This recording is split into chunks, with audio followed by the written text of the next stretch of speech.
기본 문제는 잘 푸는데 심화 문제만 나오면 손도 못 대고 끙끙대기만 하는 아이들 정말 많습니다. 이런 아이들은 신기하게도 오늘 말씀드릴 4가지 공통점에 전부 해당이 되는데요. 오늘 심화 문제를 못 푸는 아이들의 공통점들과 그 해결책까지 함께 말씀드리겠습니다. 이 영상 하나만 잘 보시고 아이한테 적용하시면 아이의 응용력이 지금보다 눈에 띄게 좋아질 거고 수학 1등급으로 가는 속도가 2배는 빨라질 거예요. 바로 시작할게요.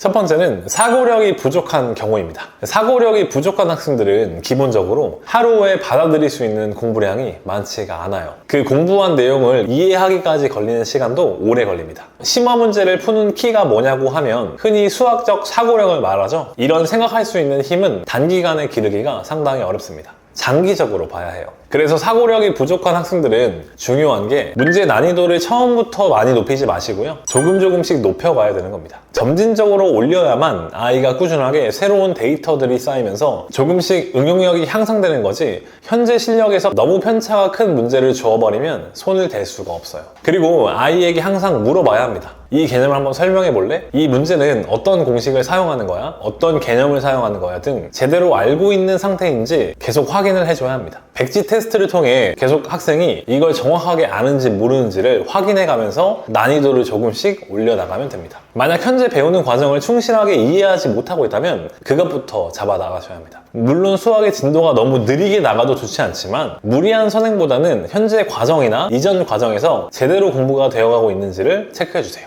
두 번째는 개념 공부가 부족한 경우인데요. 개념은 쉬운 기본 개념 문제를 풀더라도 확실히 알아야 돼요. 다른 개념을 배우면 예전 개념을 까먹고요. 헷갈리고 그 다음에 문제를 적용하는 방법도 헷갈리게 됩니다. 그래서 제일 좋은 방법은 기본 개념에 대한 문제들만 모아놓고요. 순서를 바꿔서 이 문제들을 어떤 공식을 이용해서 푸는지, 어떤 개념을 사용해서 푸는지, 그리고 그런 공식과 개념이 어떤 식으로 나오게 되는지 상당히 많이 연습을 해야 됩니다. 쉬운 문제지만 이거는 어떤 공식이나 어떤 개념을 사용해야 하는구나 와 같은 연습을 해주셔야 합니다. 심화 문제는 일반적으로 개념과 공식을 알아도 다른 단어가 융합적으로 나오기 때문에 풀기가 어려워요. 따라서 전 단어에 대한 이해도도 반드시 필요합니다. 그래서 내가 여태까지 배웠던 개념들이 제대로 되어 있는지를 확인해 보시는 것이 제일 중요합니다. 세 번째는 쓰는 연습이 안 되어 있는 경우인데요. 쓰는 연습이 안 되어 있는 게 뭐냐면 정리가 안 되어 있는 거죠. 정리가. 여기저기 풀이를 늘려놓는 학생들은 문제 푸는 사고의 순서가 정리가 안 되어 있습니다. 그리고 그건 답이 맞아도 큰 의미가 없죠.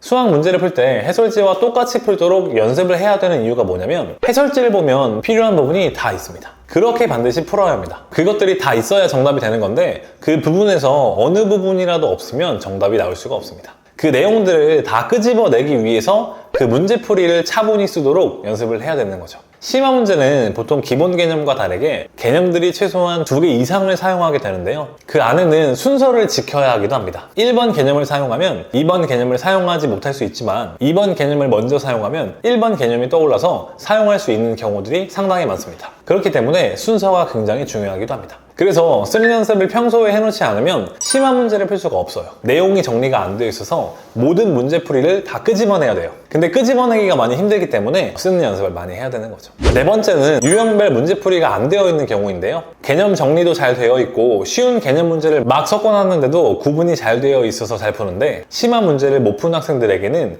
유형별 문제풀이를 많이 해주시면 됩니다. 중고등 과정의 심화 문제는 조금 한정적이거든요. 시중의 문제집이 난이도별로 유형별로 문제가 잘 구분되어 있습니다. 심화 문제를 못 푼 학생들은 보면 어떻게 시작해야 될지를 몰라요. 이런 아이들은 근데 어떻게 시작해야 되는지만 잡아줘도 금방 잘 푸는 경우들이 많습니다. 그래서 스타트를 잘할 수 있게 유형별 문제풀이를 많이 시켜주는 거죠. 접근을 쉽게 하기 위한 방법인 거죠. 이걸 많이 시켜주게 되면 어려운 문제건 쉬운 문제건 간에 조건이 나오게 되면 이 공식을 사용해서 풀면 되는구나 라고 자동적으로 나올 수 있게 돼요. 그래서 개념은 잘 되어 있는데도 심화 문제를 못 푸는 아이들에게는 자동 반사적으로 나올 수 있게 유형별 문제풀이를 많이 풀리시면 됩니다. 중요한 점 하나를 말씀드리면 기본 개념 문제를 잘 푼다고 해서 기본 개념은 확실하게 잡혀 있는데 심화 문제를 못 푸는구나 라고 믿어버리시면 안 됩니다. 막상 까보면 기본 개념이 잘 안 되어 있을 가능성이 높거든요. 디테일하게 접근하셔서 아이의 진짜 실력을 면밀하게 파악하셔야 합니다. 오늘 내용들을 잘 살펴보고 아이에게 잘 적용하시면 지금보다 심화 문제를 대하는 게 확실히 부담이 덜하고 수월해질 거예요. 저는 다음에 좀 더 유익한 영상으로 찾아뵙겠습니다. 지금까지 성장수학이었습니다. 감사합니다.